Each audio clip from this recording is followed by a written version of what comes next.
أنفسنا ومن سيئات أعمالنا من يهده الله فلا مضل له ومن يضلله فلا هادي له ونشهد أن لا إله إلا الله وحده لا شريك له ونشهد أن سيدنا ومولانا محمدا عبده ورسوله صلى الله تعالى عليه وعلى آله وصحبه وبارك وسلم تسليما كثيرا كثيرا أما بعد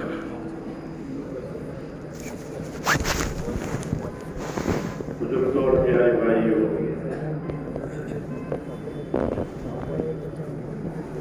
مسلمان کا ہر عمل اللہ کو راضی کرنے کے لیے ہوتا ہے، اور یہ بھی سب سے بڑی بات ہے کہ اللہ تعالیٰ راضی ہو جائے، دوسرے نمبر میں آخرت بن جائے۔ اللہ راضی ہو گئی اور آخرت بن گئی، یہ دو باتیں بن جائیں، آخرت بنے اللہ راضی ہو جائے، لیکن کوئی مسئلہ ہی نہیں، کیونکہ انبیاء کرام کی دعوت میں، ان کی محنت میں، ان کی کلیئر آتی ہے۔ سب سے زیادہ ضرور اسی پر دیا گیا ہے انبیاء کرام، ان کی زندگی کا بڑا معاملہ ہے۔ اسی کے ساتھ اِنَّا أَخْلَصْنَاهُمْ بِخَالِصَةٍ ذِكْرَى اللَّهِ، انبیاء کرام میں یہی عادت ہے کہ آخرت کے لیے دنیا کو استعمال کیا جائے، کیونکہ دنیا وسائل اور اسباب کا نام ہے۔ دنیا کس کا نام ہے؟ تو وسائل اور اسباب ہے۔ وسائل اسباب کو استعمال کرنا ہے۔ آنکھیں دیکھنے کا سبب ہے، کان سننے کا سبب ہے، زبان بولنے کا سبب ہے، ماں ذات کا سبب ہے، یہ اسباب ہیں۔ تو اسباب کے استعمال کی دو شکلیں ہیں۔ ایک شکل اسباب کے استعمال کی یہ ہے کہ اپنے من چاہی پر خرچ کیے جائیں اسباب کو، جی ہاں، خواہشات پر خرچ کیے جائیں، دنیا کی ترقی پر خرچ کیے جائیں۔ ایک لائن دنیا میں یہ ہے، اسی لائن پر لوگ زیادہ جاتے ہیں، اور ایک لائن یہ ہے کہ اپنے اسباب سے آخرت بنائی جائے۔ جو اپنے اسباب سے آخرت بنائیں گے وہ دھوکے سے بچ جائیں گے،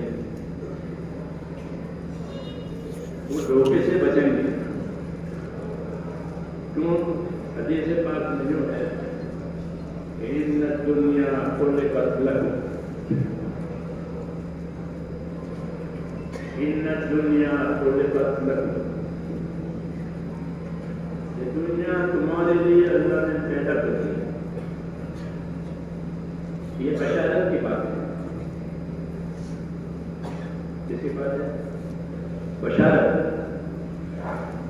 جیسے کہ مہمان سے کہ ہم نے آپ کے لیے کھانا کہاں دیا،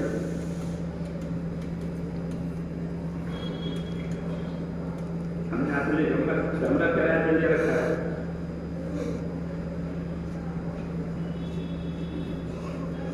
اس طرح کی عزت ہے۔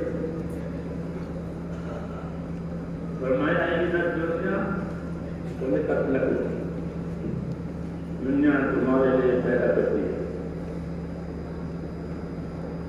چاند، سورج، زمین، آسمان، سونا، چاندی، ہر چیز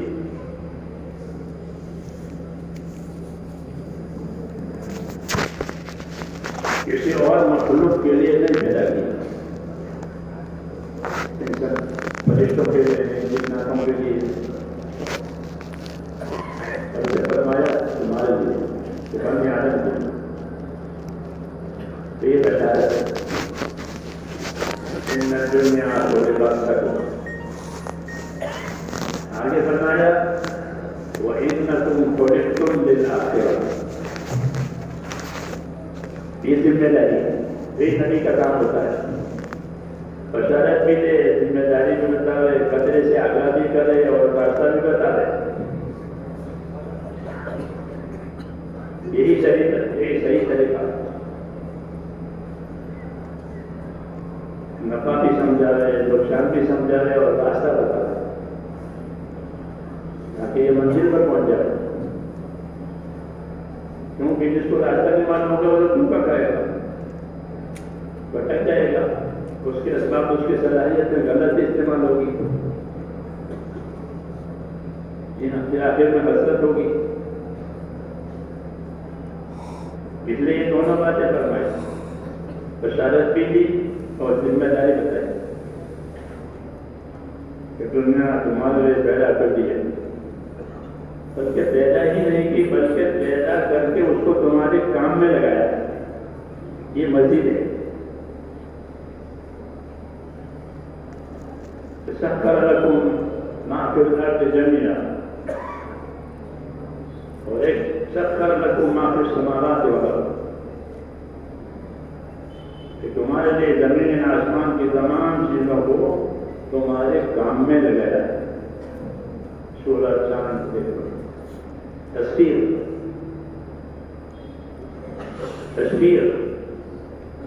تصویر کا معاملہ انسانوں اور جناتوں کے جو سب کے ساتھ ہے. ہمارے ساتھ تصویر کا معاملہ نہیں, تکلیف کا معاملہ ہے. تکلیف نے وہ تکلیف نہیں جو اردو میں تکلیف کہتے ہیں, وہ نہیں. یہ تکلیف معاف کرنا ہوتا ہے, وہ تکلیف نہیں. ہاں وہ الگ ہے. جیسے غریب, اردو کا غریب الگ, عربی کا غریب الگ. تو اردو کی تکلیف الگ, یہ تکلیف الگ. یہ جو تکلیف کا لفظ ہے یہ ذمہ داری کا نام ہے کہ تمہیں کسی کام کا پابند کیا گیا, ذمہ دار بنایا گیا. اس لیے انسان اور جنات مکلف ہے, یعنی کسی کام کی ان کو ذمہ داری ڈالی گئی, اختیار بھی دیا گیا, ذمہ داری ڈالی گئی. کرو گے نفع پاؤ گے, نہیں کرو گے تمہارا نقصان ہوگا. دوسری مخلوق کو ایسے نہیں کہا, دوسری مخلوق کو تو پابند ہی کر دیا گیا کہ سورج کہ وہ اگنے کے لیے ڈوبنے کے لیے والشمس تجری لمستقر لها ذلك تقدیر العزیز العلیم. یہ سورج کو تو پابند کیا ہے, ایک اندازہ اس کو دیا گیا اس اندازے سے چلنا ہے, وہ اس کا علاج نہیں کر سکتا. چاند کو بھی اس طرح دنیا میں تمام چیزوں کو پابند کر دے گا اپنی خدمت پر. بس کھانا کا ان کو اختیار نہیں ہے, ہم کو اختیار دیا کہ یہ کرو, اور نہیں کرو گے تو اللہ تمہیں مجبور نہیں کرے گا, لیکن اپنا نقصان کرو گے. میں کہتا ہم ہر چیز کو اللہ تعالیٰ نے ہمارے کام میں لگایا, اس کو مشقت کیا ہے, کام میں لگایا. تو حضور صلی اللہ علیہ وسلم نے یہ بات بتائی کہ دنیا تمہارے لیے ہے اور تم آخرت کے لیے ہو. یہ ذمہ داری بتائی کہ ان دنیا خلقت لکم وانکم خلقتم للآخرہ, دنیا تمہارے لیے ہے لیکن تم آخرت کے لیے پیدا کیے گئے ہو. یہ خاص بات ہے. اس میں نبیوں کی دعوت ہے کہ انسانوں کا رخ وہ آخرت کی طرف کر رہے ہیں. کیوں کہ ہر آدمی آخرت کی طرف جا رہا ہے, ہر آدمی. علماء نے لکھا ہے کہ ہر آدمی آخرت کا مسافر ہے. جیسے کوئی بمبئی کا مسافر وہ کہاں جائے گا, بمبئی. جدہ کا مسافر جدہ, تو سفر اس لیے کر رہا ہے کہ مجھے جدہ جانا ہے, مجھے بمبئی جانا ہے. ہاں ایسے ہی یہ کہ یہ سب آخرت کے مسافر ہیں. چاہے اللہ کو مانے اللہ کو نہ مانے, لیکن جائے گا آخرت. کو مخلص اللہ نے. اور آخرت کیا ہے؟ آخرت کیا ہے؟ کہ آخرت وہ جگہ ہے جس کو فنا نہیں ہے. جی ہاں، اگر آخرت کی تکلیف ہے تو تکلیف کو فنا نہیں، اور آخرت کی نعمت ہے تو نعمت کو فنا نہیں.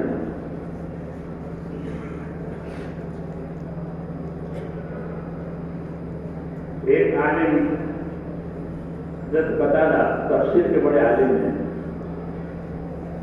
انہوں نے فرمایا کہ دنیا حیات موت کا گھر ہے. دنیا حیات اور موت کا گھر ہے. ہر گھر میں حیات بھی ہوتی ہے، موت بھی ہوتی ہے. پیدا بھی ہوتے ہیں، موتیں بھی ہوتی ہیں. دنیا حیات موت کا گھر ہے. اور آخرت فرمایا آخرت بدلہ اور بقا کی جگہ. آخرت کیا ہے؟ بدلے میں ملے گی، اور جو بدلہ ملے گا وہ باقی رہے گا. آخرت میں بدلے کے لیے دو جگہ بنی ہے، ایک باغ ایک آگ. یعنی باغ بھی بنے ہوئے ہیں اور آگ بھی بنے. حدیث شریف میں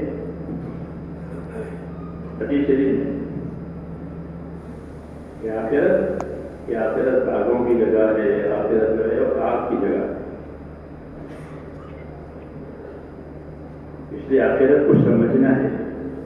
خالی اس کو عقیدہ بنانا یہ بھی ٹھیک ہے، لیکن اس عقیدے کے بعد کہ آخرت ہمارا عقیدہ ہے کہ آخرت باقی رہے، وہاں زندہ ہونا ہے، لیکن اس کی کیا نوعیت ہے؟ کہ آخرت میں یہ دو چیز ہے.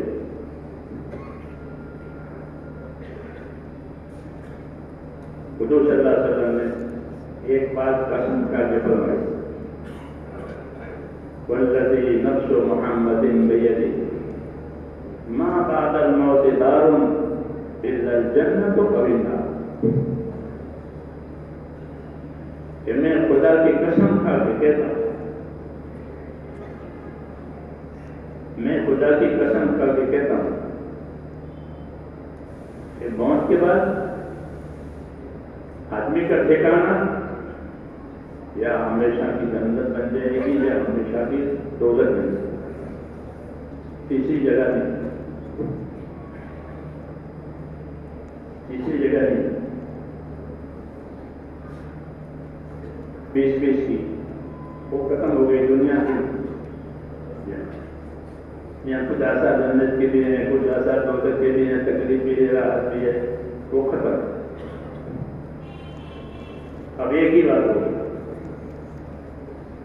یا جنت ہوگی ہمیشہ کی راحتیں ہوگی، یا پھر ہمیشہ کی آفتیں ہوگی.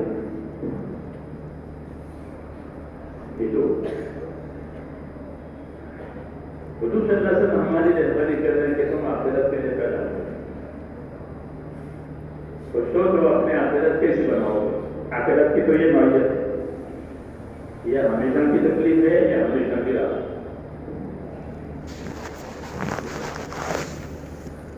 آخرت ملے گی کیسے؟ کہ وہ بدلے میں ملے گی، خریدنے سے نہیں ملے گی. بدلہ ہے، بدلہ ہے. جو بدلہ کیا ہے؟ کہ دنیا، اللہ نے دنیا کو آخرت بنانے کے لیے بنائی.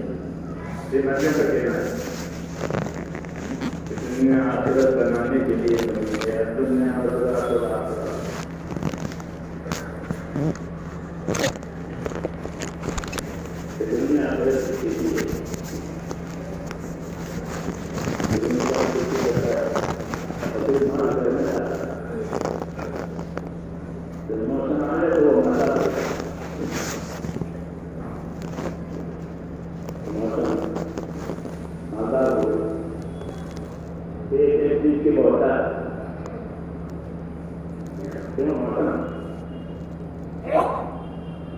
ایسے آخرت کیا آخرت بنائی ہے کہ وقتات ہوگی،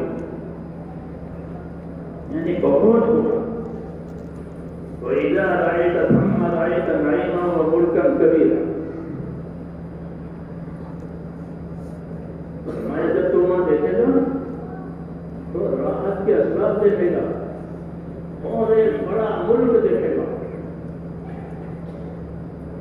کسی ملک کا وزیر اپنے ملک کو یوں بیٹھ کے نہیں دیکھ سکتا. دیکھ سکتا ہے وہ تو اپنے چھوٹے سے کمرے میں ہوتا ہے.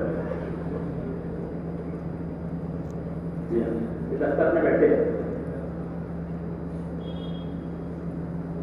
لیکن جنتی جنت میں جائے گا تو اپنی پوری جنت کو دیکھ لے گا.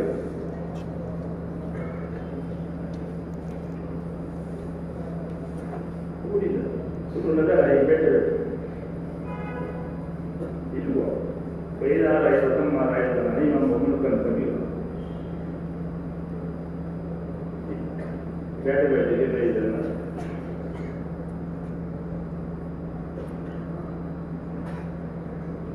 یہ بیچارے بیٹھے بیٹھے دیکھ لو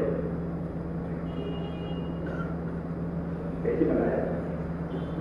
اس جنت کو حاصل کرنے کے لیے دنیا بنائی. دنیا کے لیے دنیا نہیں بنائی. دنیا کے لیے دنیا نہیں بنائی. یہ اشارہ فرمایا جتنا ہمارے دل دماغ پر اپنی آخرت کا اہمیت ہوگی اتنی ہماری کامیابی ہے.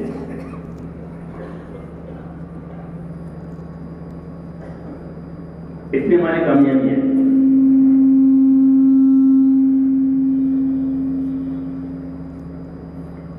یہی اصل چیز ہے. کیونکہ صحابہ یہ فرماتے تھے جنہوں نے کام کیا اور کام کیا ایسا کہ اللہ ان سے راضی ہو گیا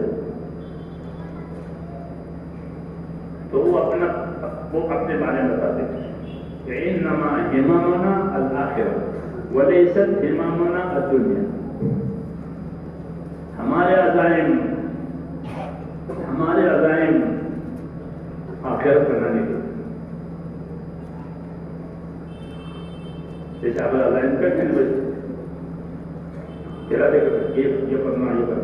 انہوں نے کہا ہمارے عزائم کیا ہیں کہ اپنے آخرت بنانے کے.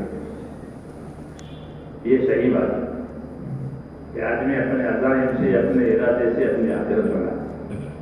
دنیا سے دنیا بنانا یہ نادانی ہے. یہ کیا ہے؟ یہ نادانی ہے.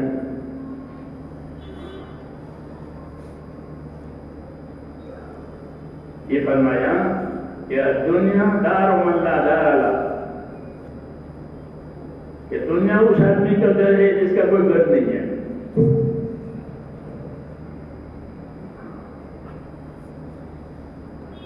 دنیا کس کا گھر ہے کہ جس کا کوئی گھر نہیں ہے. یہ چیزیں جتنی ہمارے اندر بیٹھیں گی اتنی ہماری آخرت کی تیاری کرنے میں ہماری ہمتیں بڑھیں گی کہ مجھے تم نے آخرت بنانی ہے, مجھے آخرت بنانی ہے. جیسے حضور صلی اللہ علیہ وسلم نے اس کے سارے پہلو ہم پر کھولے ہیں.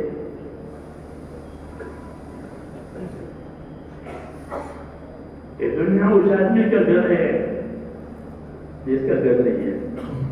دنیا کو گھر بنایا تھا وہ ختم ہو گیا, اب گھر نہیں ہے. کیوں؟ آخرت بنی نہیں, دنیا رہی نہیں.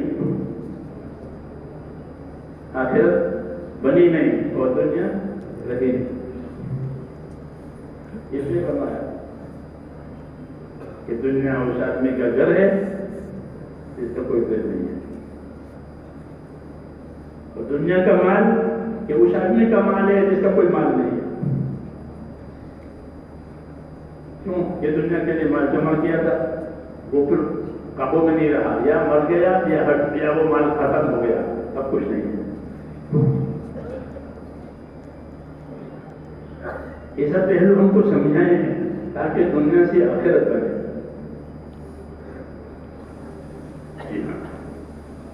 نبیوں کو اللہ نے اس لیے بھیجا کہ دنیا سے لوگ آخرت کیسے بنائیں.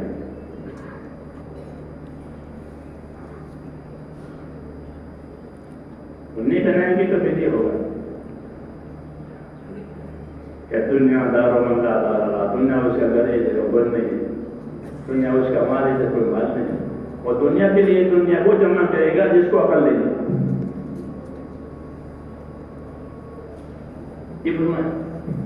وَلَهَا يَجْمَعُ مَن لَا عَقْلَ لَهُ، کہ دنیا کے لیے دنیا جمع کرے گا، تو وہ کون کرے گا؟ کہ جس کے اندر عقل نہیں، کیونکہ جس میں عقل ہو تو نتیجہ سوچے گا۔ میں چھوٹا تھا تو ہمارے دیہاتوں میں گلی ڈنڈے سے کھیلتے ہیں، اب تو وہ سب ختم ہو گئے گا، اب تو کھلونوں کی تجارتیں ہونے لگی بڑی بڑے، ہم گلی ڈنڈے سے کھیلتے تھے، تو میں نے بہت ساری گلیاں اور بہت سارے ڈنڈے جمع کر رکھے،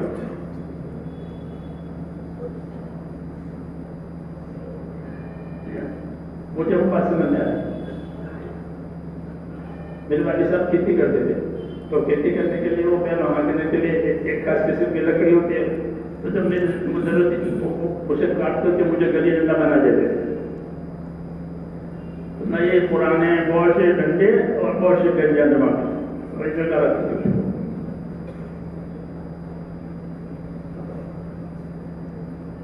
وہ ظاہر بات ہے کہ گلی ڈنڈے کا استعمال جب تک بچپنا ہے وہاں تک، تو بچپنا ختم ہو گیا، تو اب کھیلوں گا میں نہیں کھیل سکتا۔ یہ بات کہ دنیا کی چیزوں کا ایک استعمال کا ایک زمانہ ہوتا ہے، جب وہ زمانہ ختم ہو جائے گا تو وہ چیزیں بےکار ہو جائیں گی۔ اس لیے کہا کہ دنیا اس کا مال ہے جس کا کوئی مال نہیں، چنانچہ موت آئے گی تو ساری چیزیں بےکار ہو جائیں گی۔ حاکم کی حکومت، تاجر کی تجارت، سونے والے کا سونا، سکھانے والے کا سب بےکار ہو گئے، وہ اسے کام کا ہی نہیں رہا۔ کیوں؟ کیا تھا وہ اوپر کی منزل میں چلا گیا۔ جیسے میں بچہ تھا تو گلی ڈنڈے والی منزل میں تھا، اب جوان ہو گیا تو ذمہ داریاں سامنے آئی، پڑھنا لکھنا، یہ کرنا وہ کرنا، اب وہ بات ختم ہو گئی۔ ایسی دنیا کے اسباب کا ایک دور ہوتا ہے، جب وہ دور ختم ہو جائے گا تو وہ بھی کر جائے گی۔ زندگی ادوار پر ہے، آخری دور وہ موت کا دور ہے۔ آخری دور کیا ہے؟ کہ وہ موت کا دور ہے، وہ آخری ہے۔ موت کے دور پر یہ سارے اسباب دنیا کے بےکار ہو جائیں، حاکم کی حکومت، تاجر کی تجارت، زمیندار کی زمینداری، مالدار کی مالداری، سب جیسے میرے گلے ڈنڈے ختم ہو گئے۔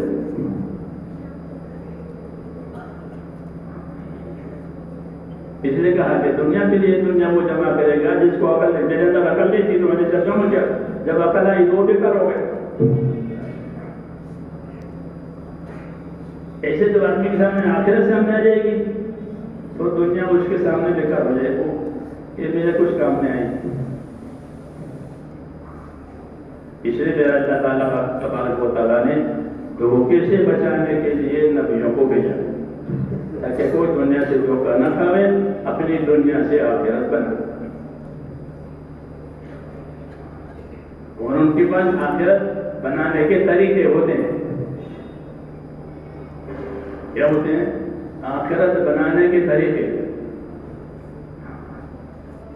جیسے دنیا میں ہنر ہوتا ہے، ہنر کیا ہوتا ہے؟ چیزوں کے استعمال کے طریقے۔ کہ کمار ہوتا ہے وہ مٹی اور گائے سے مٹکے بنا لے گا، اس کو مٹکا بنانے کا طریقہ معلوم ہے۔ درزی کو کپڑا سلنے کا طریقہ معلوم ہے، وہ طریقے کی وجہ سے وہ کپڑا کارآمد ہو جاتا ہے، وہ گارا کارآمد ہو گیا، مٹکا ہو گیا۔ دیکھو سڑک پر اب دیکھ رہے ہیں بنا کے یہ ہنر چیزوں کی تلقی کا نام ہے۔ تو اللہ تبارک و تعالیٰ اپنے نبیوں کو طریقوں کے ساتھ بھیجتے، کہ تم اپنی زندگی میں کیا طریقے اختیار کرو گے. اس لیے نبیوں کے پاس دو چیزیں ہوتی ہیں، اللہ کا حکم اور اپنا طریقہ. لا الہ الا اللہ یہ حکم ہے، محمد الرسول اللہ یہ طریقہ. حکم اللہ ہی کا ہو سکتا ہے، دوسرے کا نہیں ہو سکتا. حکم کس کا؟ اللہ کا. حاکم اللہ ہے. اللہم الحلال وما حللت والحرام وما حرمت والدین وما شرعت والامر ما قضیت. کہ اللہ حلال وہ ہے جس کو تو حلال کرے، حرام وہ ہے جس کو تو حرام کرے. حلال ہونے کا حکم، حرام ہونے کا حکم یہ اوپر سے آئے گا. پھر اس حکم کو پورا کرنے کا کیا طریقہ ہے وہ نبی بتا رہے. یہ آخرت بنانے کی بات شروع ہو گئی. لا الہ الا اللہ حکم اوپر سے آئے گا کہ حکم اللہ کے سوا کوئی دوسرا نہیں دے سکتا. حکم اللہ کا چلے گا کیونکہ اللہ ہر چیز کے خالق بھی ہیں، مالک بھی. زمین ہو، آسمان ہو، سب چیزیں اسی کی ہے، اسی کی قدرت سے بنی ہے، اسی کی قدرت سے استعمال ہوگی. نفع کی شکلیں، نقصان کی شکلیں اللہ کی قدرت سے بنتی ہیں، اللہ کی قدرت سے بدلتی بھی ہیں. اللہ چاہے گا تو نفع کی شکلوں میں نقصان لاوے اور نقصان کی شکلوں میں نفع لاوے. کیوں کہ وہ اس کا خالق و مالک ہے. یفعل ما یشاء، اللہ جو چاہے وہ کرے، وہ جیسے چاہے وہ کرے. اس کا اپنا ہے، کسی کا کچھ نہیں، اللہ کا ہے سب کچھ. تو حکم کہ حکم اللہ تعالیٰ کا ہوگا. وہ حکم کیا ہوگا؟ کہ حکم میرے دوستو اللہ تعالیٰ کے یہ ہوتے ہیں کہ آدمی اپنی صلاحیتوں کو کیسا استعمال کرے، اپنے دل کو کیسا استعمال کرے. اللہ نے دل بنایا ہے، یا دل کو کیسے استعمال کرے. دل کا کیا وظیفہ ہے، دل کی کیا ذمہ داری ہے. کہ دل کی ذمہ داری یہ ہے کہ اللہ تعالیٰ کو اپنا معبود یقین کرے کہ کوئی عبادت کے لائق نہیں ہے سوائے اللہ کے. کوئی عبادت کے لائق نہیں سوائے اللہ کے. اللہ کی عبادت کی جائے گی، جان سے بھی، مال سے بھی، نیت سے بھی، عمل سے بھی. ایک اللہ ہے، اسی کی عبادت کی جائے گی. یہ آخرت کرنے کا پہلا سبق. یا قوم اعبدوا اللہ، ہر نبی کہتا ہے میری قوم ایک اللہ کی عبادت کراؤ. تو اللہ حکم دیں گے اور حکموں کو پورا کیا جائے گا نبی کے طریقے پر. یہ آخرت بننے کا پہلا قدم شروع ہو گیا. اگر حکم کو نبی کے طریقے پر نہیں پورا کیا پھر وہ آخرت نہیں بنائے گا، وہ غلط چیز ہوگی. اس لیے سب سے پہلی چیز ہم کو یہ دی گئی کہ اللہ تعالیٰ نے اپنے بندوں کو آخرت بنانے کے لیے اپنے احکام دیے. ایمان لانے کا حکم ہے کہ ایمان لاؤ. جو خبر اللہ تعالیٰ دے رہے ہیں اس کا یقین کرو کہ اللہ کے سوا کوئی عبادت کے لائق نہیں. اللہ نے فرشتے پیدا کیے ہیں مختلف خدمتوں کے لیے، نبی بھیجے ہیں لوگوں کی ہدایت کے لیے، جنت بنائی ہے اچھا بدلہ دینے کے لیے، دوزخ بنائی ہے برا بدلہ دینے کے لیے. یہ سب باتیں غیب کی ہے، اس کی خبر دی ہے کہ اس کا یقین کرو. تو دل کا عمل ہے یہ کہ اللہ نے جن باتوں کی خبر دی ہے اس پر یقین کرے. اور یہ کہا کہ ہمارا نبی جو راستہ بتاوے، جو طریقہ بتاوے اپنی زندگی کو استعمال کرنے میں، عبادت کرنے میں، اس پر رکھو. یہ آخرت بننے کا راستہ. اس لیے میرے دوستو اللہ تعالیٰ کے نبیوں نے لوگوں کو اللہ کی طرف دعوت دی ہے. اس کی نعمتیں، اس کی قدرتیں یہ سمجھائی اور زندگی کی ذمہ داری سمجھائی. یہ نعمت بھی اللہ کی طرف سے آئے گی اور قدرت بھی اللہ کی ہے. اللہ نعمتیں اپنی قدرت سے دے گا، نعمتیں اپنی قدرت سے دے گا، اپنی طرف سے دے گا، ابتدا اپنی طرف سے کرے گا. لیکن تمہاری ذمہ داری کیا ہے کہ نعمتوں میں شکر گزار بنو. ایک دعا حضور صلی اللہ علیہ وسلم سکھاتے تھے حضرت معاذ بن جبل کو کہ معاذ دیکھو ایک تمہارا ایک دعا بتاتا ہوں، اس کو کبھی مت چھوڑنا۔ تو کیا دعا ہے؟ فرمایا یہ دعا ہر نماز کے بعد مانگا کرو، رب اعنی علی ذکرک و شکرک و حسن عبادتک۔ معروف دعا ہے، مشہور دعا ہے، نمازوں کے بعد اس کو مانگنا چاہیے۔ رب اعنی علی ذکرک و شکرک و حسن عبادتک۔ اے اللہ میری مدد کر، کس کام پر؟ دعا کا ترجمہ میری مدد کر، کہ کس کام پر؟ کہ میری مدد کر تیرا ذکر کرنے پر، کہ میں تیرا ذکر کروں، اور میری مدد کر تیرا شکر کرنے پر۔ ذکر اور شکر کرنے پر مدد مانگیے۔ کیوں؟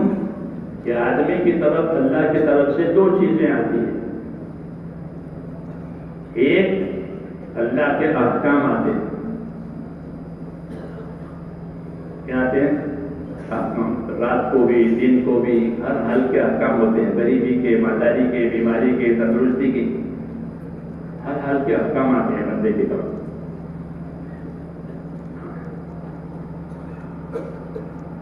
ان احکام کو پورا کرنے کے لیے کیا ہونا چاہیے؟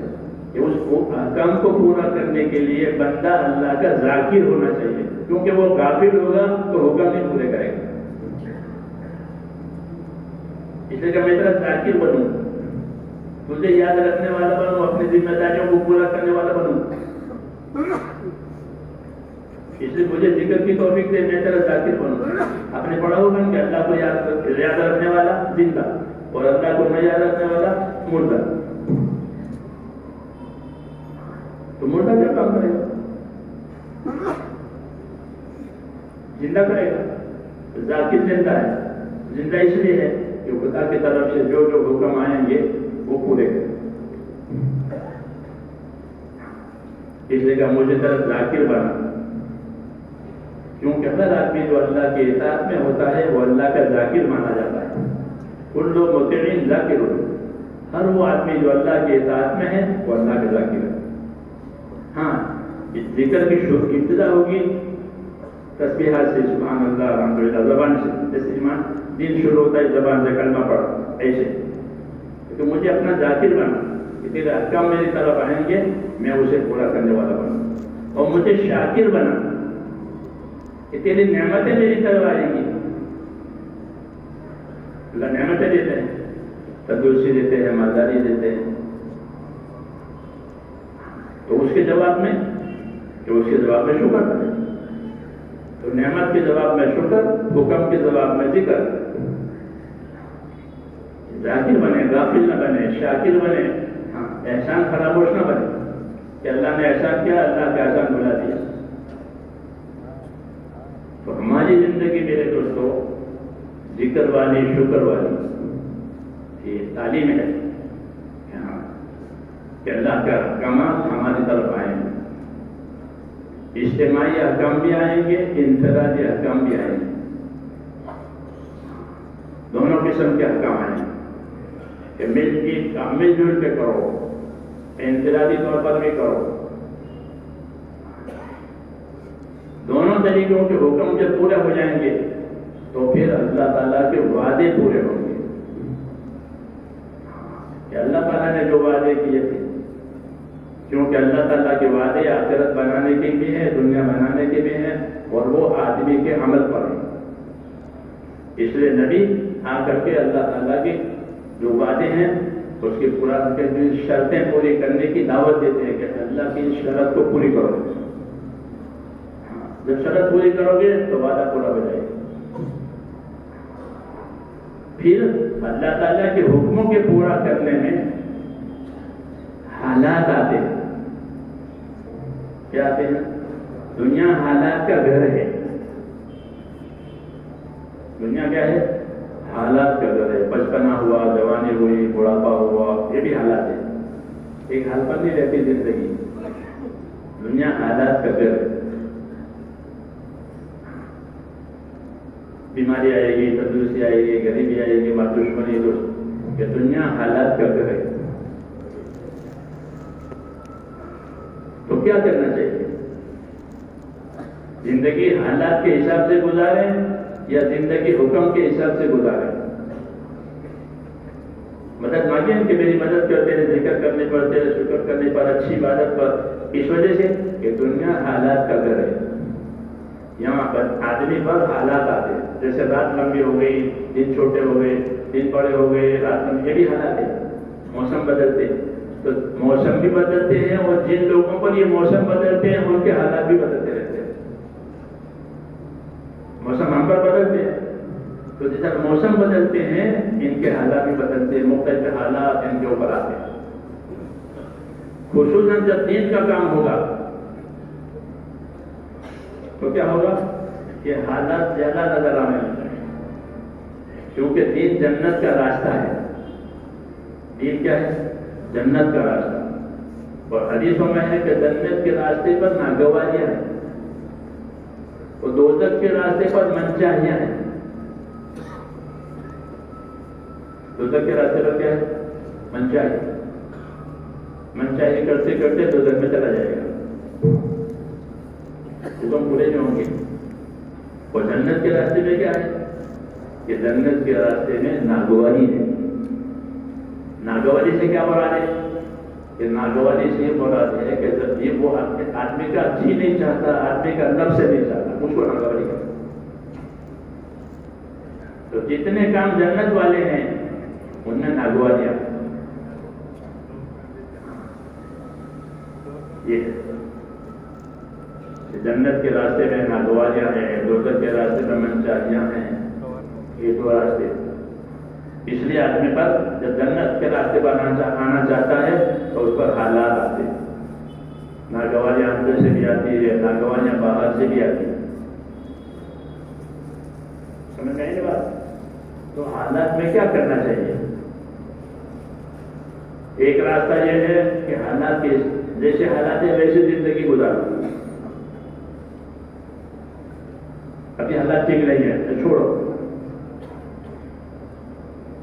یہ بات صحیح نہیں ہے.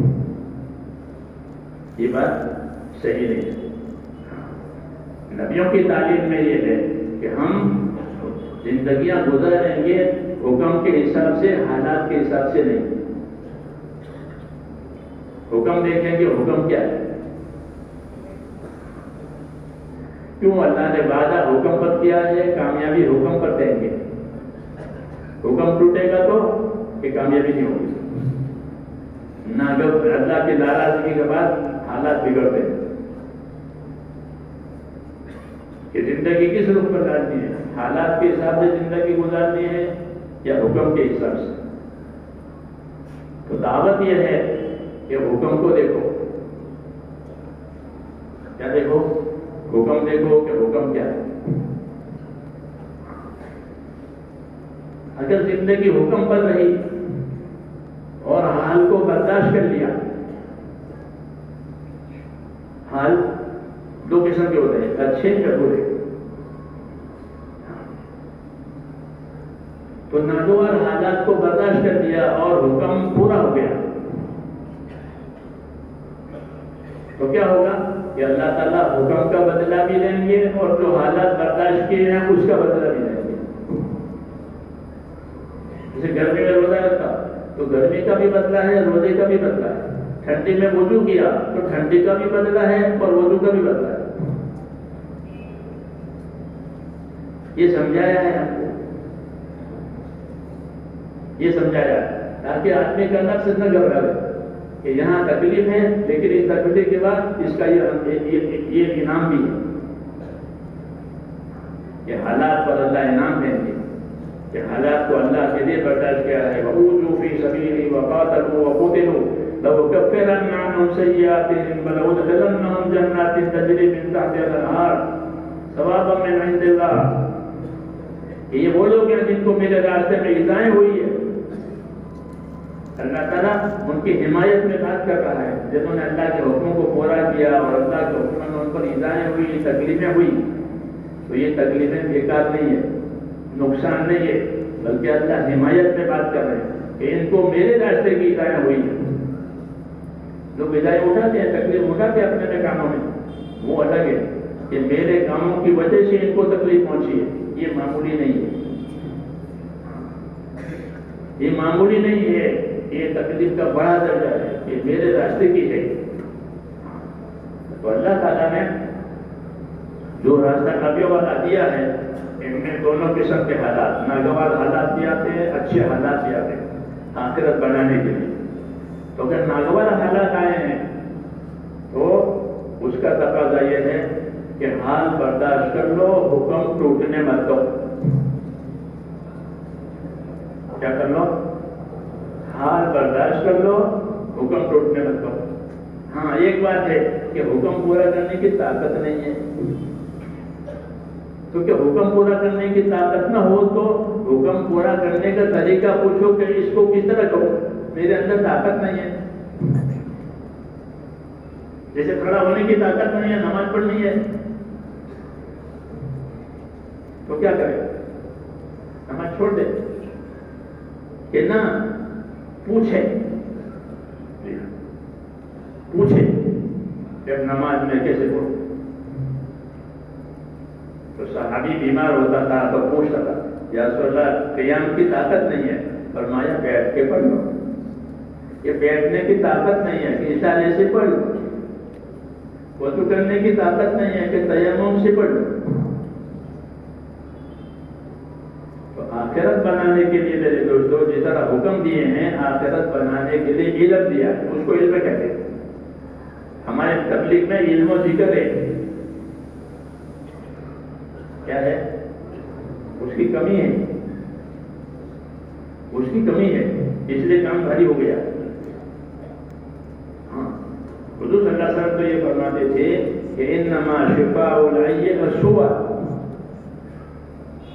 کہ آدمی ہار گیا، تھک گیا، پریشان ہو گیا تو کیا کرے کہ بھائی پوچھے کسی سے کہ میں اس کو کیسے کروں۔ جیسے مسافر پوچھے، راستہ بھول گیا تو کیا کرے گا؟ ہم لوگ پوچھتے بھائی پوسٹ آفس کہاں ہے، ریلوے اسٹیشن کہاں ہے، تو کتنا ہی بتانے والے ملیں گے۔ رواج ہے دنیا۔ تو حضور صلی اللہ علیہ وسلم کے جب حکموں پر زندگی گزارنا مشکل پڑے، کیونکہ تم کو حکم کا ایک ہی طریقہ معلوم ہے، جیسے نماز کھڑے ہو کر ہی پڑھنی ہے، اب کھڑے ہونے کی اجازت نہیں ہے، تم پوچھو تو تمہیں حکم کا دوسرا طریقہ بتایا جائے گا۔ جیسے کوئی بیمار ہوتے ہیں نا کہ وہ ڈاکٹروں کی دوا نہیں ہوئی، کہ یونانی دوا کراؤ، آیورویدک کراؤ، پھر وہ چھوٹی چھوٹی گولیاں والی ہومیوپیتھی کراؤ۔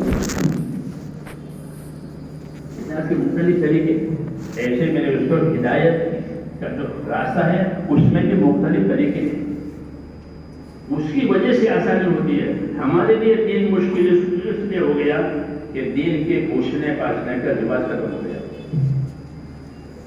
حالانکہ ہماری دعوت میں علم و ذکر ہے۔ تو علم و ذکر اس لیے ہے کہ جب کسی حکم کے طریقے میں مشکل معلوم ہو تو اسے پوچھو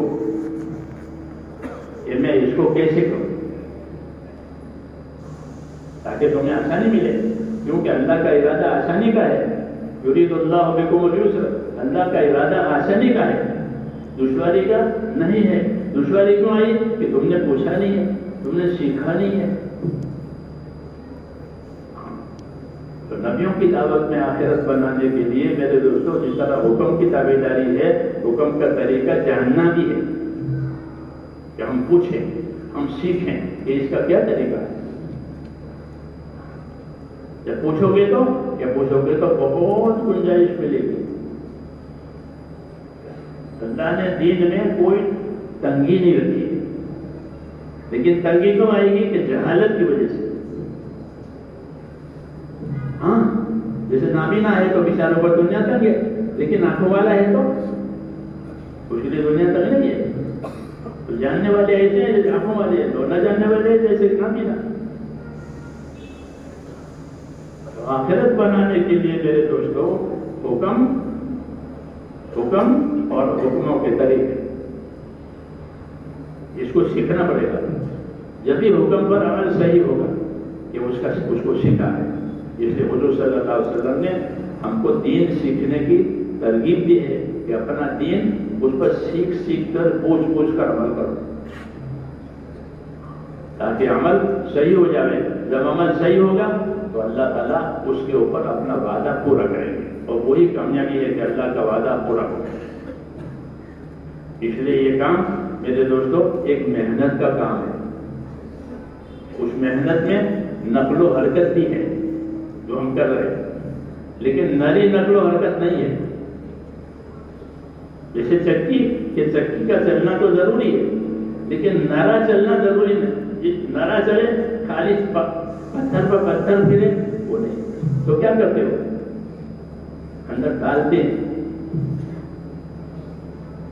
ہیں اندر. جب ڈال کے چلاؤ گے تو جو چیز ڈالی ہے وہ چاروں طرف پھیلے گی. تو نقل و حرکت کہ نقل و حرکت ایمان یقین کے ساتھ, نقل و حرکت علم کے ساتھ, نقل و حرکت ذکر کے ساتھ. یہ مطلب اس کا کہ رسول اللہ صلی اللہ علیہ وسلم نے امت کو حرکت دی ہے. یہ تو پکی بات ہے, اصلی بات ہے کہ امت کو ایک طرح سے حرکت دی ہے. وہ کون سی حرکت ہے؟ جو آخرت بنانے والی حرکت ہے.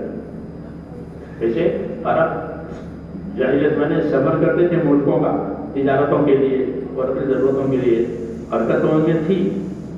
آپ صلی اللہ علیہ وسلم نے اس حرکت کو ادھر موڑا. حرکت کس کے لیے کرے گا؟ آخرت کے لیے کرے گا.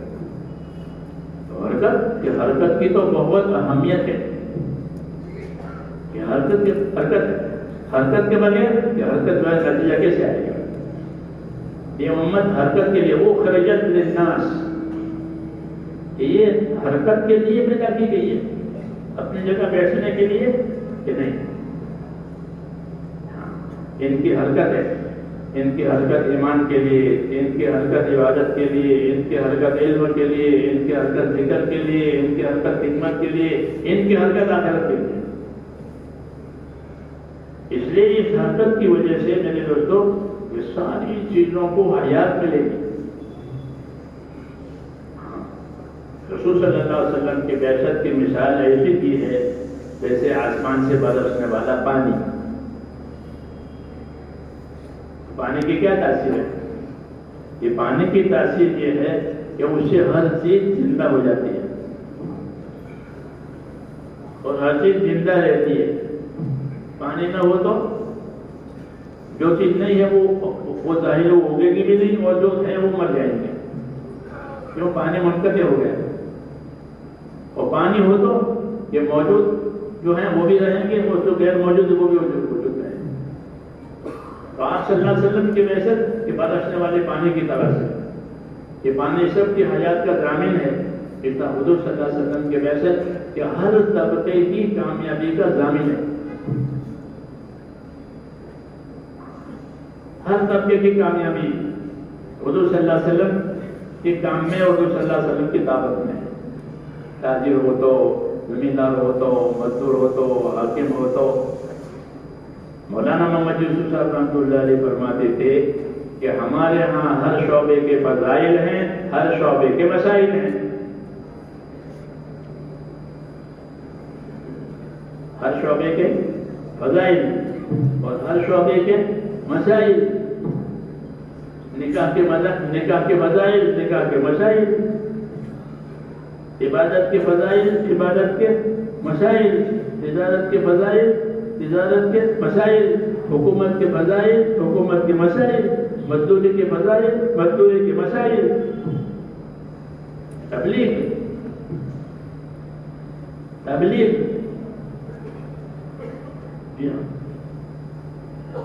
اس لیے میں نے کہا کہ خالی حرکت کا نام نہیں ہے, حرکت کے ساتھ اور چیزیں بھی ہیں.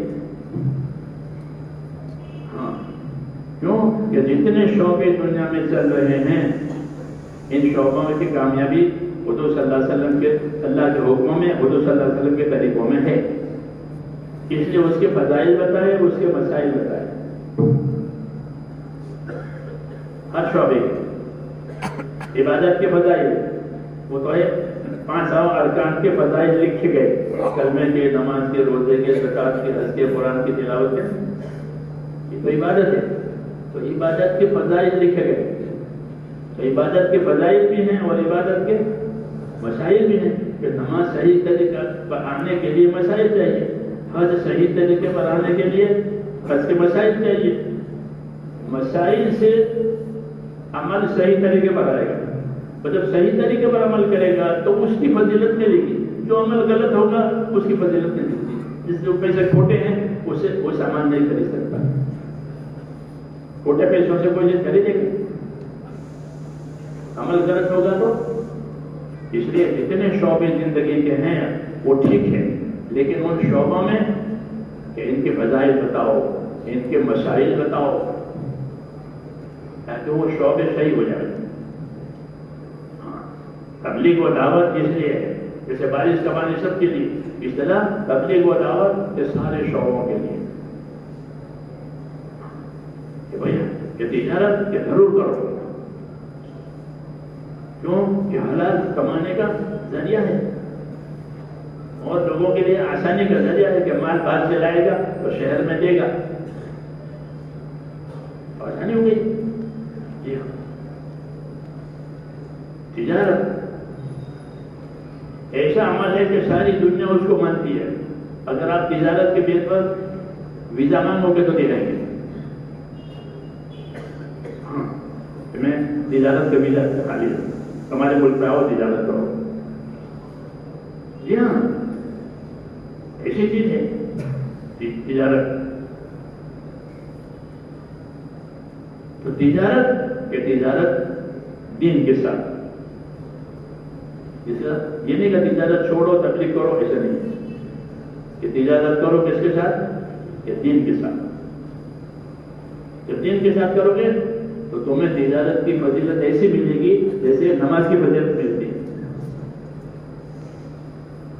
نماز کی فضیلت، نماز کے لیے چلے تو بھی ثواب ملے، نماز کے انتظار کرے تو بھی ثواب ملے، مسجد میں جھاڑو دے تو بھی ثواب ملے، مسجد بناوے تو بھی ثواب ملے، کیوں کہ نماز اثر ہے، نماز کے لیے سارا ہو رہا ہے، فضیلت، فضیلت اصل جس کی بھی ہوتی ہے اس کے وسائل کی بھی ہوتی ہے،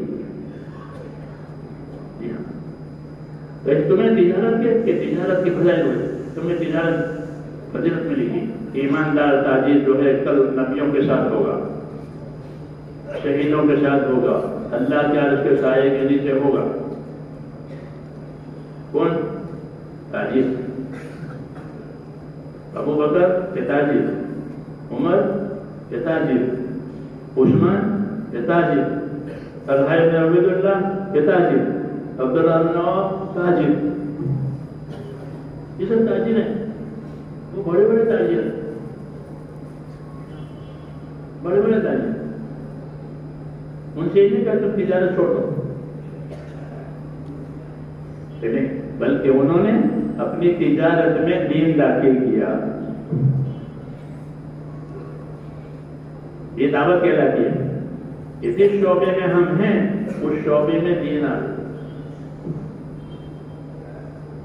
پہلے ایسا ہوتا تھا کہ ہر شعبے والے کے لیے الگ الگ نبی آتا تھا،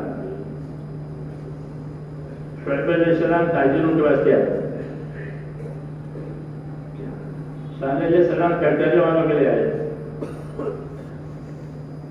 جی ہاں، موسیٰ علیہ السلام حکومت والوں کے لیے آئے،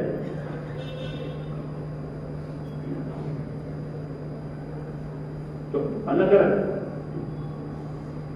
ان کی رہبری کرنی ہے کہ تم اس چیز میں دین داخل کرو تاکہ تم کامیاب ہو جاؤ، ہم یہ نہیں چاہتے کہ تمہاری چیزیں تم چھوڑو، یہ نمبر چھوڑو، اور یہ بھی ہم چاہتے تمہاری چیز ہم کو دو، جو ہم نے مانگی، ورنہ جس کو بننا دے دے کہ ہم حکومت کرنا نہیں چاہتے، ہم حکومت کرنا نہیں چاہتے، لیکن ہمارا جی چاہتا ہے کہ ہم کو پوچھ کر حکومت کرے، کیا ہم کو پوچھ کر حکومت کرے، کیوں؟ تاکہ ہم حکومت کے نفع کی راہ بتائیں گے، نہیں تو حکومت کر کے فرعون ہلاک ہو گیا، نمرود ہلاک ہو گیا، اور اس کے لیے نہ دنیا رہے نہ آخرت رہے. ایسے بھی حکومت کرنے والے گزرے ہیں کہ حکومت ہم نہیں چاہتے، مگر کوئی حکومت کرے تو ہم سے پوچھے. کیوں؟ کہ اس کے کرنے کا صحیح طریقہ ہمارے پاس ہے. دعوت اسی کی ہے کہ تم اپنی چیز اپنے پاس رکھو، لیکن اس کا طریقہ ہم سے پوچھو. ہمیں تمہاری حکومت نہیں چاہیے، تمہاری تجارت نہیں چاہیے، تمہاری زمین ہم کو نہیں چاہیے، تمہارا مال ہم کو نہیں چاہیے، تمہاری عورتیں ہمیں نہیں چاہیے. یہ سب چیزیں حضور صاحب نے پیش کی تھی نا لوگوں نے. تو ان میں سے ایک چیز کی آپ نے قبول نہیں فرمائی کہ میں اس کے لیے آیا ہی نہیں ہوں. میں تو تمہیں زندگی کا گزارنے کا وہ طریقہ بتانے کے لیے آیا ہوں جس سے تمہاری دنیا اور آخرت بن جائے. تو اس لیے فرماتے تھے کہ ہمارے یہاں ہر شعبے کے فضائل ہیں، ہر شعبے کے مسائل ہیں. فضائل کے دھیان کے ساتھ اور طریقوں کی پابندی کے ساتھ اپنی دنیا بنانے سے میرے دوستوں آخرت بن جائے گی.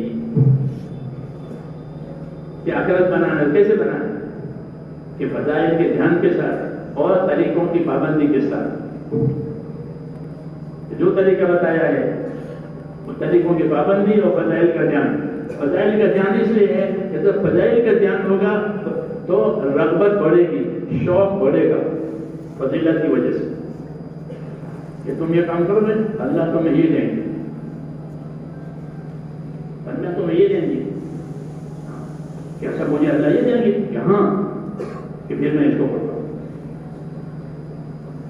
یہ نبیوں کا راستہ ہے کہ لوگوں کو فضیلت بتاؤ، فائدہ بتاؤ، برکت بتاؤ، تاکہ وہ اپنا نفع سمجھ کر کرے.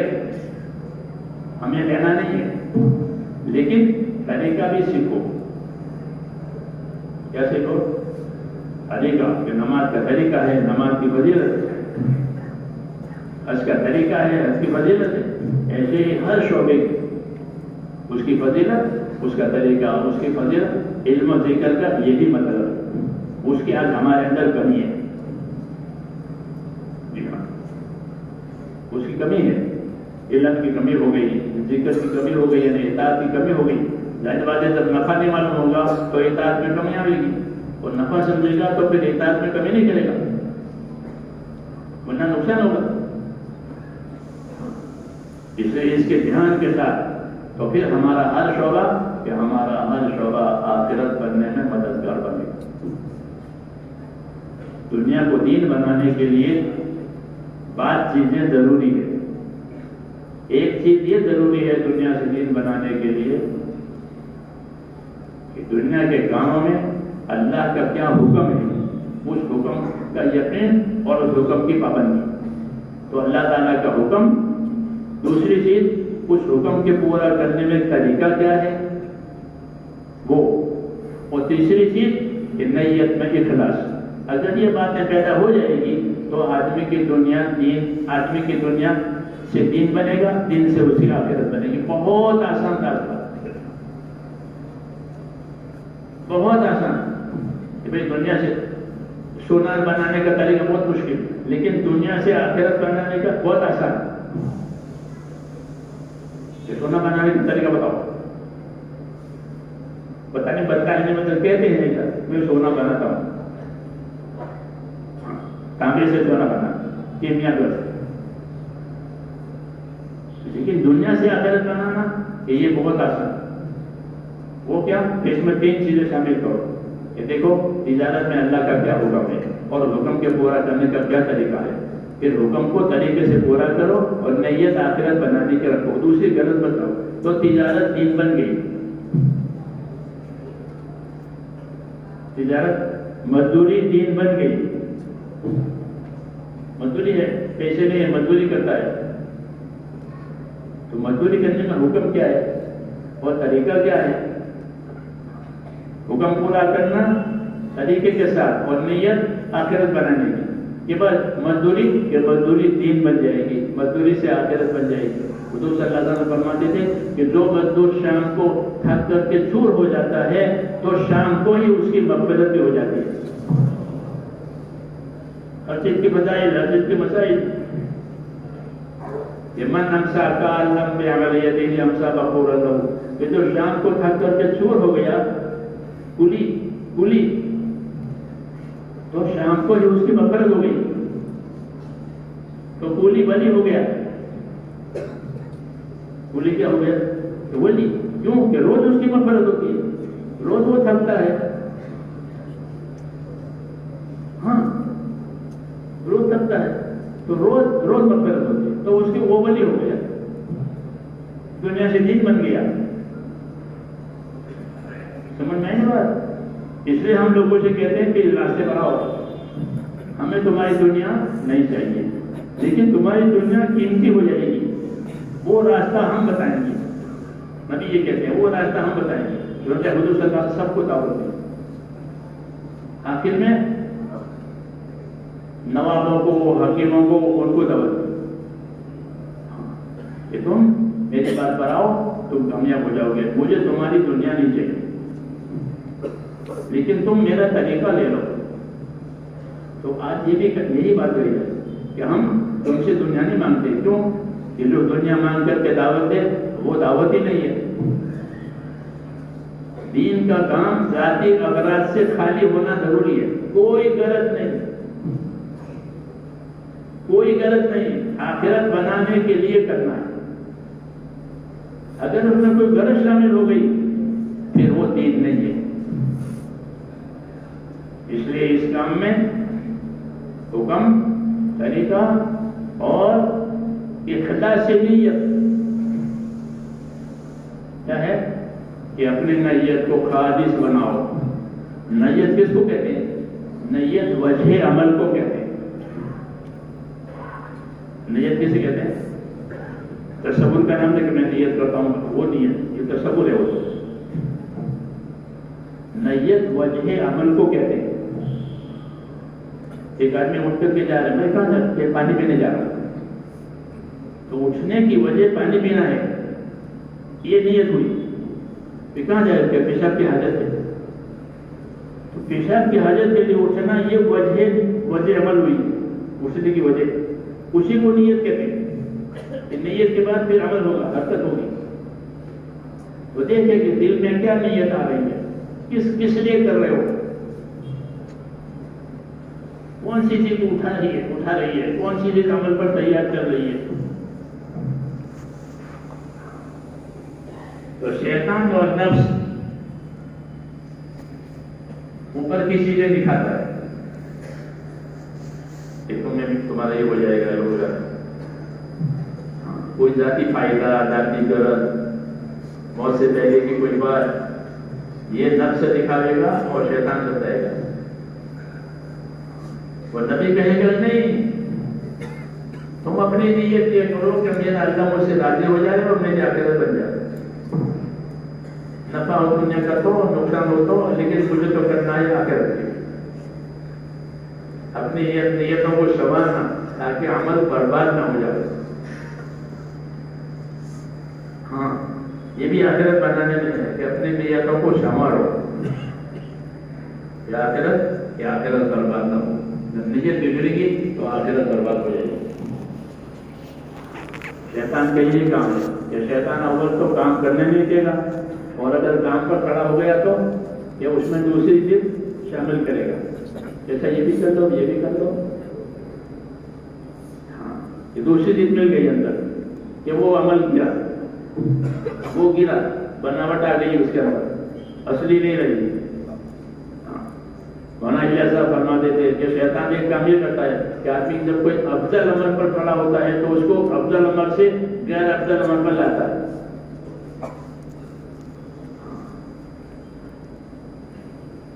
افضل سے نیچے اٹھا دیا، یا تو عمل کرنے نہیں دے گا، اگر کرنے دے گا تو اونچا عمل تھا اسے نیچے پر لے آئے گا. اس کا کام ہی یہی ہے، سمجھا بجھا کر لے کر آتا. اس لیے کہتے ہیں نظر کہ نظر ہمیشہ اللہ کے وعدوں پر اور نبی کے طریقے پر. اللہ کا وعدہ ہے اور نبی کا یہ طریقہ ہے، اس میں دوسری بات نہیں آئی. تو پھر نیت خالص بنتی ہے. نیت کو خالص کرنے کے لیے دو وجہ ہے کہ مخلصین کے ساتھ رہو. کس کے ساتھ؟ مخلصین کے ساتھ رہو، جو اخلاص کے ساتھ اپنی زندگیاں گزارتے ہیں، پابند ہو کر گزارتے ہیں، کوئی غلط نہیں ہے. تو صحبت سے اخلاص آتا ہے اور محنت سے اخلاص آتا ہے. اس سے یہ محنت سے اخلاص آتا ہے.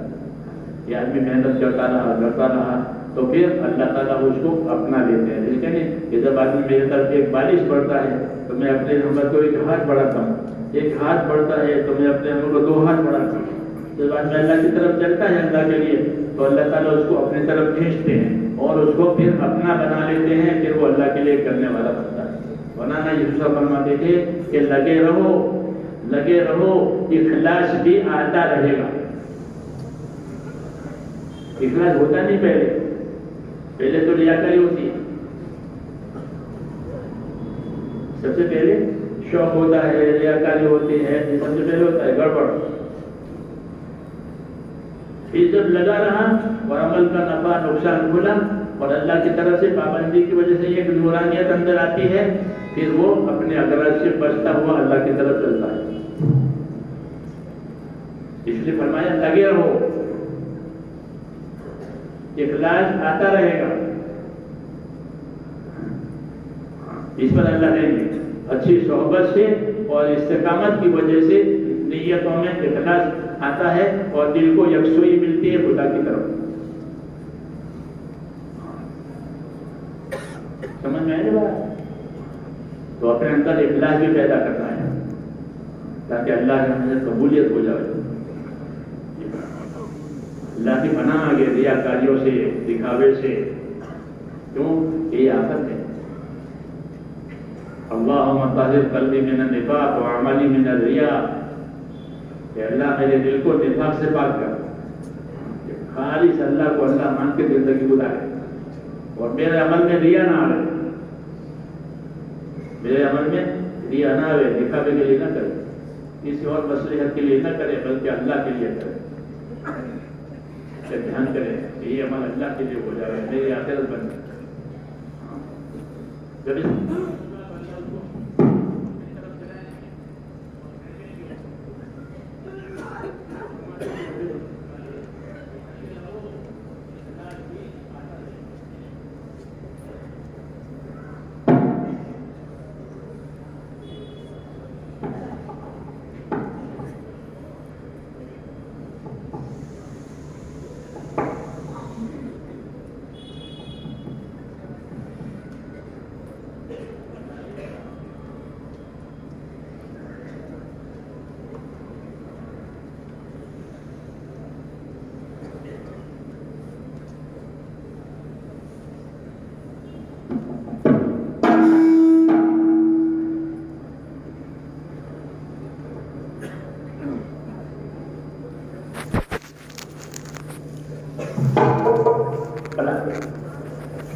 تو فرماتے تھے کہ لگے رہو، اخلاص پہ آتا رہے گا. کیونکہ حق جو ہے، جو چیز حق ہوتی ہے اس کی ترقی اور پرورش دھیمے دھیمے ہوتی ہے.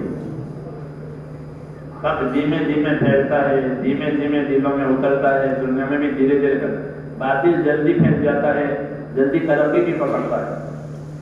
اور جب حق کی محنت ہوگی تو باطل جلدی فنا بھی ہو جائے گا. صحابہ کے مواعظ میں لکھا ہوا ہے کہ الحق بطیء السیر،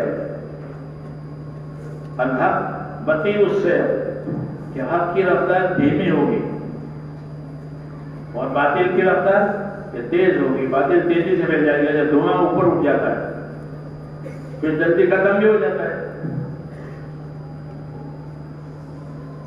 ہاں، لیکن درخت اگے گا تو وہ ایک دم اونچا نہیں ہو جائے گا. وہ تو دھیرے دھیرے اندر اپنی طاقت پکڑتا ہے، اس کی جڑیں، پھر اس کی جڑ مضبوط ہو جائے گی، پھر اس کو کوئی ہلا نہیں سکتا. یہ مثال دی ہے اللہ نے. خزانے کا خدا رشا وہ بازا تھا، وہ پستوا والا چھوٹے، یہ پہلے چھوٹی سی کوپن نکلتی ہے، وہ زمین میں جاتی ہے، پھر دھیرے دھیرے وہ قوت پکڑتی ہے، پھر وہ قوت مضبوط ہو جاتی ہے. ایسے حق ہے. اس میں اشارہ ہے کہ جو حق پر چلیں وہ گھبرائے نہیں. مختلف ہوائیں آئے گی، جیسے وہ پودا مختلف ہوائیں آتے ہیں حدیثوں میں. ایمان والے کے وہ مختلف ہوائیں آتی ہیں، جیسے وہ گھاس پر مختلف کبھی ادھر جھکایا کبھی ادھر جھکایا، ایسے ایمان کے راستے میں مختلف ہوائیں آئیں گی، مختلف حالات آئیں گے. لیکن جمے رہے تو اللہ تعالیٰ تمہاری قوت کے ساتھ اپنی قوت شامل کرے گا.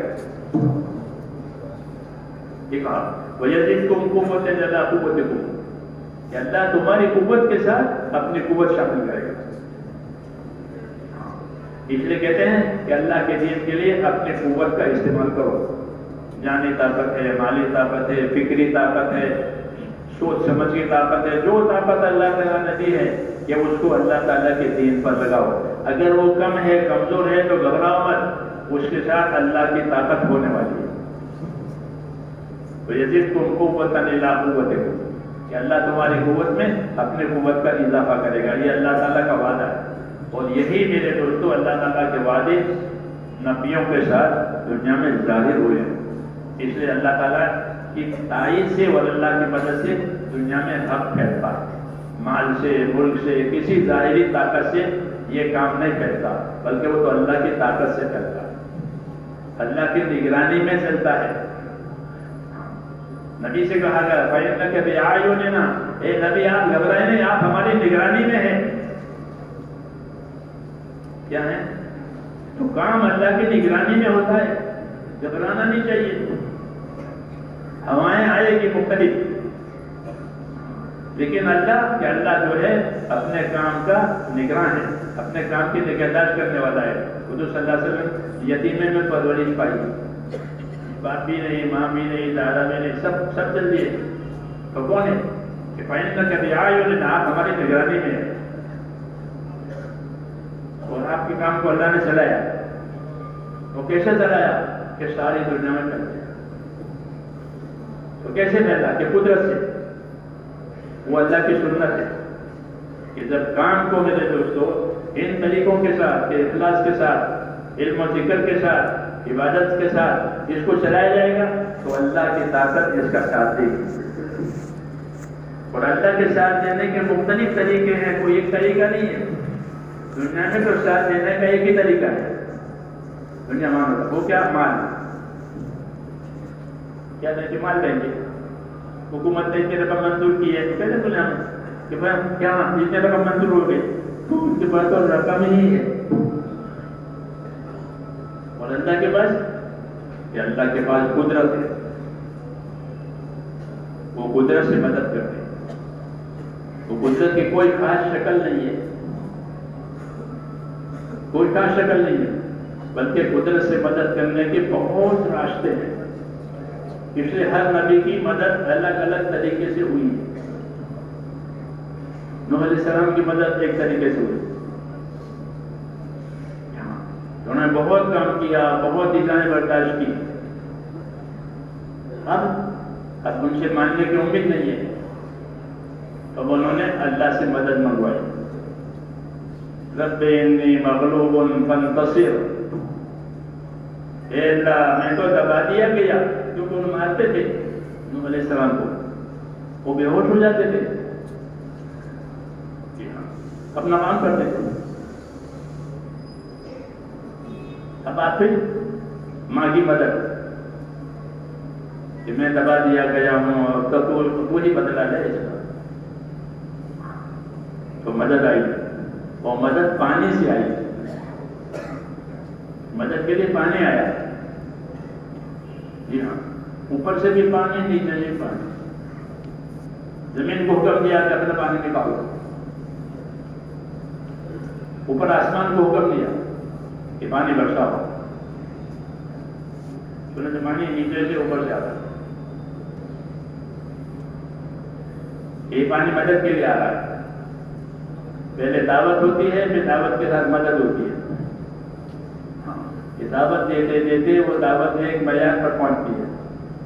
جب اس معیار پر پہنچتی ہے تو پھر اللہ کا فیصلہ آتا ہے. پہلے نبیوں کے ساتھ یہ ہوا، مجھ سے کام کرا ہے، کام کرتے کرتے مدد کہ بس کیا ہو گیا کام. تو ان کی مدد کے لیے پانی آیا، نیچے سے اوپر سے. تو کتنا پانی آیا کہ پہاڑ ڈوب گئے. کسی سمجھ میں نہ آئے کتنا پانی آیا کہ پہاڑ ڈوب گئے.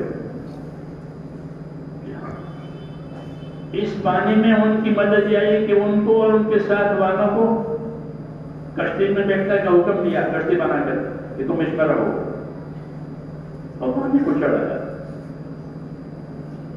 80 آدمی تھے ان کے ساتھ, 80 میں سے 7 تو ان کے گھر کے, باقی 73 قوم کی. ان کے بیٹے, ان کے بہویں اور خود, یہ 7, 3 بیٹے 3 بیٹوں کی عورتیں اور نوح علیہ السلام خود, کتنے ہوئے یہ 7, اور باقی قوم کی کل 80. اتنے لوگ محنت کے بعد اس لیے مدد مانگی تو مدد آئی پانی کے راستے سے. وہ پانی پہاڑوں پر, یہ پانی پہاڑ کہ ہاں پانی پہاڑوں پر تھا. اسی دلیل سے کہ جب پانی نیچے اترا تو وہ کشتی پہاڑ پر جمی. جودی پہاڑ عراق کے شمال میں ہماری جماعت وہاں تک گئی تھی چھاپی کے اجتماع کے بعد.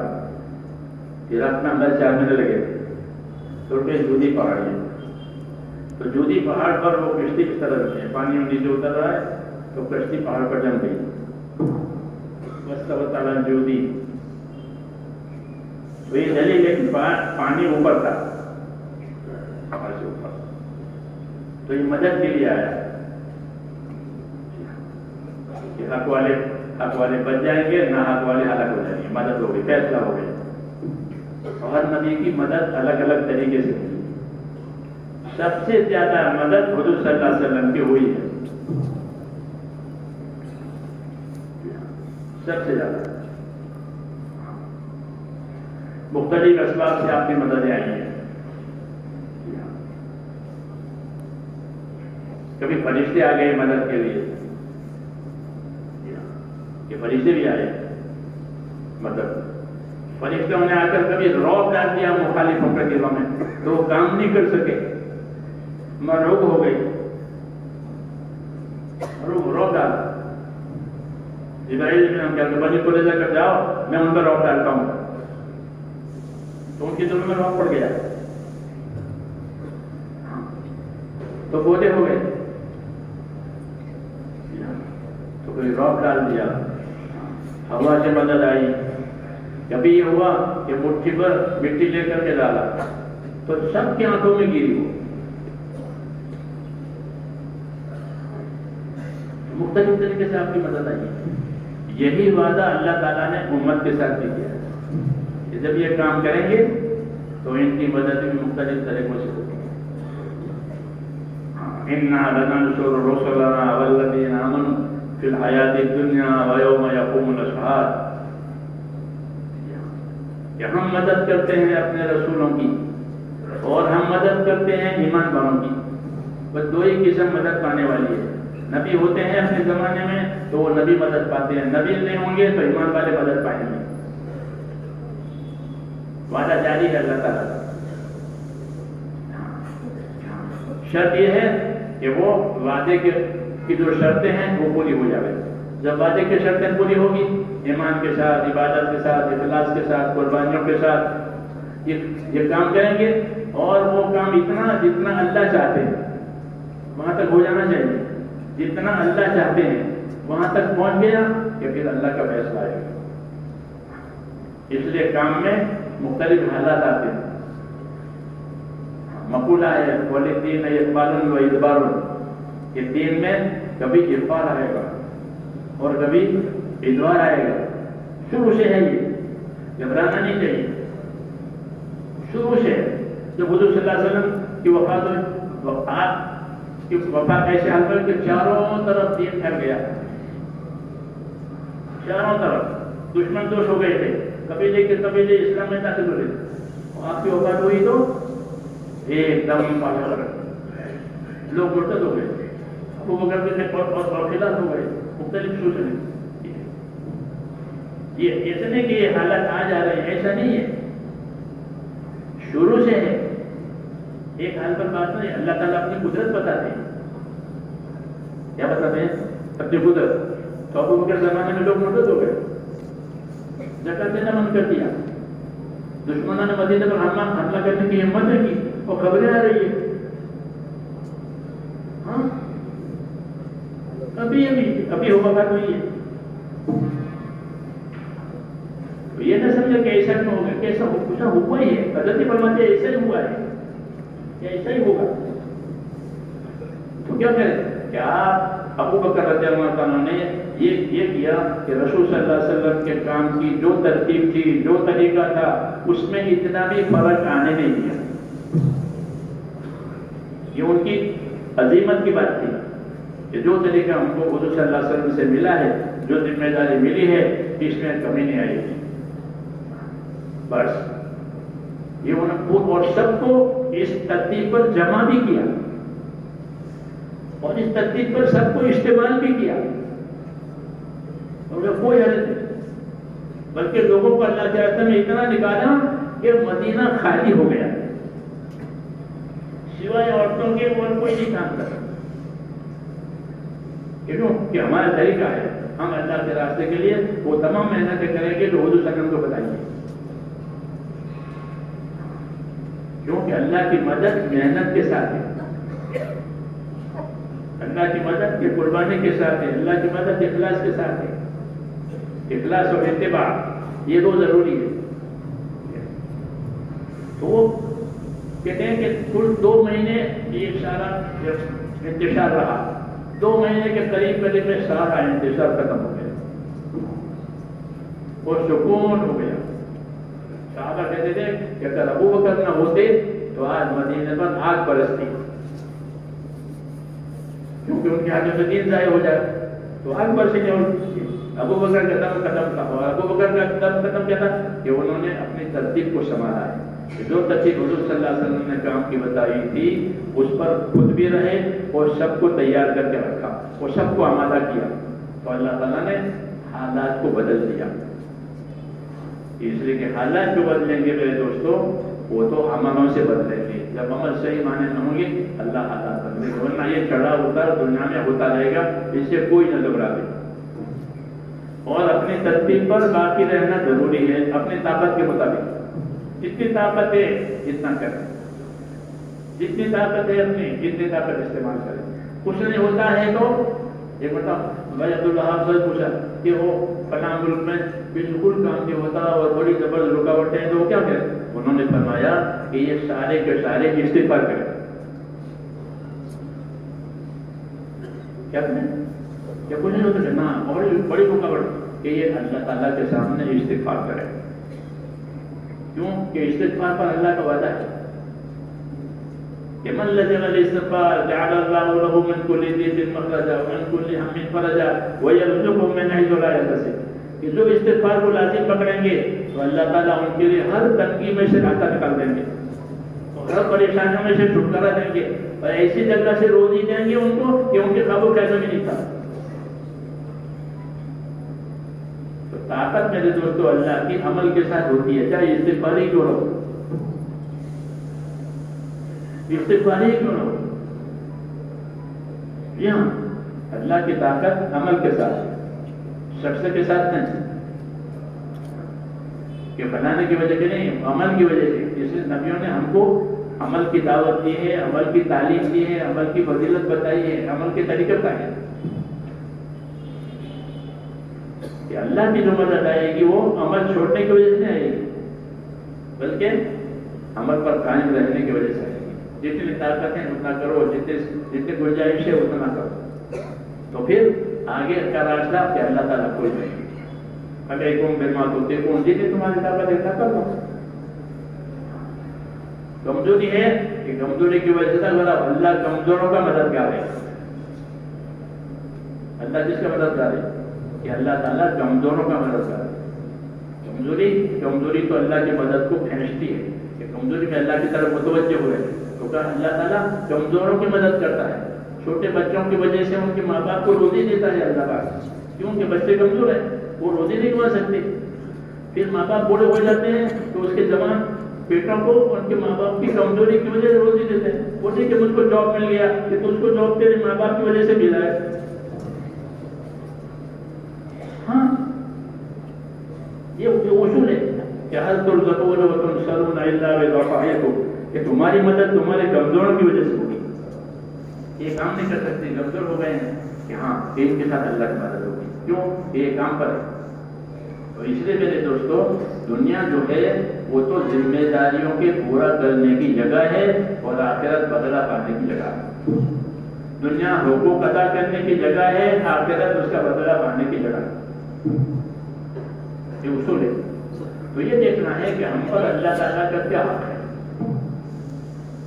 جب یہ حق ادا کریں گے تو اللہ تعالیٰ اس کا بدلہ نہیں. حق پائمال ہوا پھر پائمانی ہے، بربادی ہے.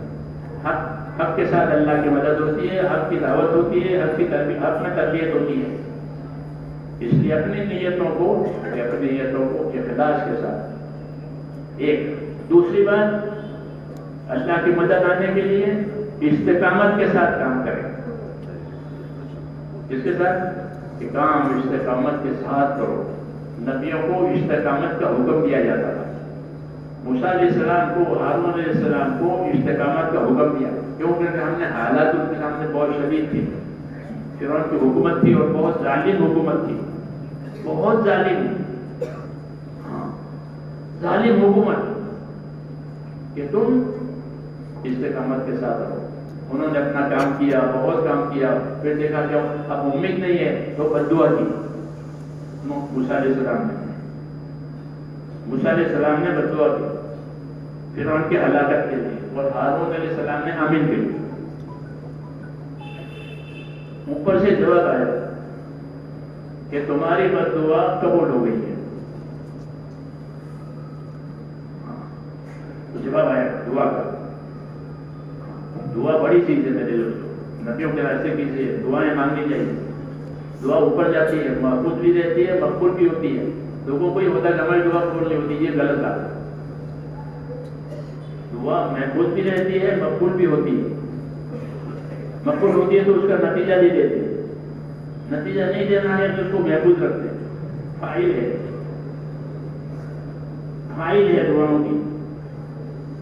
جی ہاں، اس کو محفوظ رکھا ہے. کیوں؟ کہ اس کا بدلہ حکمت سے دینا ہے. کبھی دیر سے دینا ہے، کبھی آخرت میں دینا ہے. جس سے اس کو محفوظ ہے. علماء نے لکھا ہے کہ دعا محفوظ بھی رہتی ہے، مقبول بھی ہوتی ہے. مقبول ہوئی تو معاملہ ختم ہو گیا، تم نے مانگا تو دے دیا. نہیں دیا تو اس کو نظری میں ڈال دیا. ایسا ہے کہ نہیں، وہ محفوظ ہے.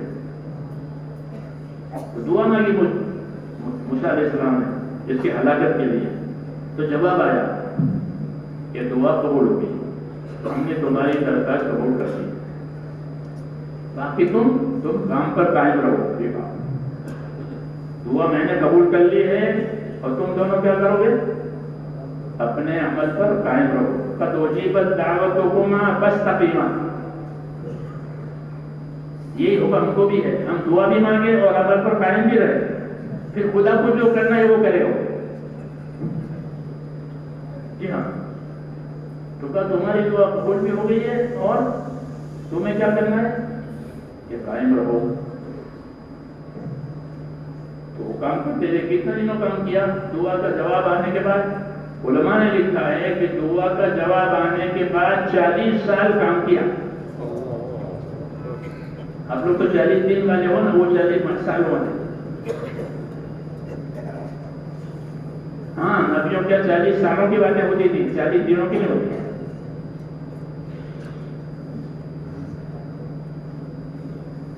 یہ لکھا ہے کہ دعا مانگنے کے 40 سال کے بعد پھر ان کو اللہ نے ڈبایا. 40 سال کام کیا. کسی کا بس تقیمہ کہ عمل پر قائم رہو. عمل کی جان ہے یہ تھوڑا تو تھوڑا لیکن قائم رہے. تھوڑا ہو قائم رہو. ہمارے حضرات جو ہم کو مدرسوں میں پڑھاتے تھے تو سبق روز سبق پڑھانا، کسی وقت طبیعت اچھی نہیں ہے کہ کم سے کم ایک سطر پڑھا رہا تاکہ خلا نہ پڑے، آج سبق نہیں ہوا۔ استقامت ایسے تھے تعمیر اینٹ پر اینٹ پر اینٹ پر ہو گئی بات، چنائی ہوتے نہیں تعمیر تو اینٹ پر اینٹ پر اینٹ جتنے اینٹیں رکھنی ہے آخر تک لے جاتے، انہیں کیا تھوڑی تھی پھر کل تھوڑی پھر وہ چھوڑی تھی، تو اس مکان میں کب رہے گا یہ؟ وہ تو اینٹ پر اینٹ رکھتے بس کے نقشہ پورا کرتے۔ تو کام کرنے والوں کی ایک ذمہ داری استقامت کی ہے کہ وہ اپنے عمل میں استقامت پیدا کرے، کہ عمل ناگا نہ ہو، ٹوٹے نہیں، کبھی ہوا کبھی نہیں ہوا، کیسا نہیں، بلکہ کبھی ٹوٹ گئی ترتیب تو استغفار کرے، یار مجھ سے اور نے میری شرکت نے کہ اللہ مجھے معاف کروا دے۔ بزرگوں نے ایسا یہ تسبیح پڑھتے تھے، تسبیح آج چھوٹ گئی تو استغفار کرے کہ یا اللہ میرے سے تسبیح چھوٹ گئی، آج میری تسبیح رہ گئی، آج میرا ذکر رہ گیا، استغفار کر کے پھر شروع کرے۔ ہاں اس سے نفس کی تربیت ہوتی ہے اور نفس خیر کے کاموں کا عادی بنتا ہے۔ حضرت عمر رضی اللہ عنہ اللہ کے راستے میں جانے والوں سے فرماتے تھے کہ اللہ کے راستے میں جا رہے ہو اپنے آپ کو خیر کے کاموں کا عادی بنانا۔ شادی میں وقت جا رہے تھے اللہ کے راستے میں لوگوں کو لے کر کے کہ دیکھو یہ نماز جا رہے ہیں، ان کو خیر کے کاموں کا عادی بنانا، تبلیغ دعوت کہ ہم خیر جو ہمارا کام ہے ہم اس کے عادی بن جائیں۔ یہ عادی بننے سے بہت سے لوگ جانور بھی عادی بن جاتا ہے، پھر وہ کسی قسم کی ہٹ نہیں کرتا، گھوڑا ہو بیل ہو عادی ہو گیا۔ ہاں وہ